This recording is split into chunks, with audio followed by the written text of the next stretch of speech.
السلام علیکم ناظرین، امریکہ زمینی حملے کا خطرہ اور ایران کے دفاع کے لیے چیچن لڑاکوں کی انٹری ہوئی۔ جو جنگ آصف طاقتوں نے چند دنوں میں جیتنے کے غرور کے ساتھ شروع کی تھی، وہ اب ان کے گلے کی وہ ہڈی بن چکی ہے جو پوری دنیا کو تیسری عالمی جنگ کی طرف دھکیل رہی ہے۔ ہفتوں کی ہولناک لیکن ناکام فضائی بمباری کے بعد اب اطلاعات ہے کہ ٹرمپ امریکی افواج کو ایران پر زمینی حملے کی تیاری کر رہی ہے حکم دے رہا ہے، لیکن اس خبر کے رہتے ہی عالمی وساطت پر ایک ایسا مہر چلایا گیا جس نے پینٹاگون کے ہوش اڑا دیے ہیں۔ روس کی چین ملٹری نے اعلان کیا ہے کہ اگر امریکہ نے زمینی حملہ کیا تو وہ ایران کے خانہ بشانہ لڑنے کے لیے مشرق وسطیٰ پہنچ جائیں گے۔ آئے اس خوفناک عالمی محاذ کو یوکرین کے منافقت اور مظالموں کے اس نئے عالمی بلاک کا ڈیپ انالیسس کرتے ہیں۔ چیچن فورسز کا اعلان اور مذہبی جنگ۔ پریس ٹی وی کی رپورٹ کے مطابق روس کی چیچن ریپبلک کے سربراہ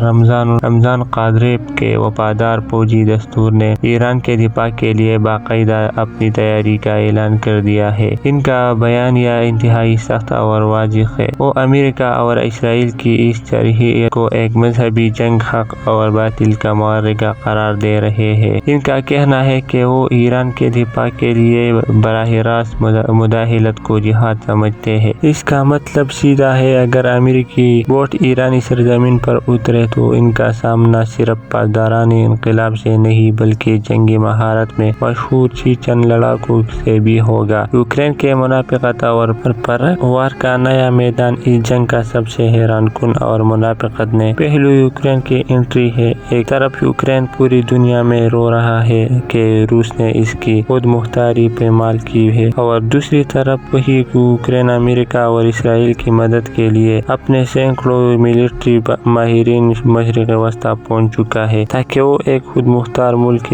ایران پر حملے میں غاصبوں کی مدد کر سکے۔ اقوام متحدہ میں ایران کے سفیر امیر سعید ایرانوی نے سلامتی کونسل کو لکھے گئے خط میں بے چا طور پر یوکرین کی اس حرکت کی شدید مذمت کی ہے۔ دراصل یوکرین کا مشرق وسطیٰ میں آنا روس کے لیے ایک کھلا چیلنج تھا، اور چیچن فورس کا اسرائیل کے حمایت میں کھڑا ہونا روس کا اس چیلنج کو قبول کرنا ہے۔ اب کیف اور ماسکو کی جنگ خلیج کے میدان میں لڑے جائیں گے۔ 28 فروری کا زخم اور جیسی لہروں کا انتقام۔ یہ جنگ کیوں اتنی وحشتناک ہو چکی ہے کہ غاصبوں نے اس جنگ شروع ہی بین الاقوامی قوانین کی دھجیاں اڑا کر کیا تھا۔ 28 فروری کو جب تہران اور واشنگٹن کے درمیان بلا واسطہ مذاکرات چل رہی تھی، امریکہ اور اسرائیل نے دھوکے سے حملہ کر کے ایران سپریم لیڈر، اعلیٰ کمانڈر اور نائب اور 170 سے زیادہ معصوم اسکول کے بچوں کو شہید کر دیا۔ اس ظالمانہ اور غیر قانونی جنگ کے جواب میں ایک غیر قوم نے رہنے کا دفاع کا حق استعمال کرتے ہوئے اب تک چیلنج پر امریکہ اور اسرائیل ملٹری بیسز پر جیسی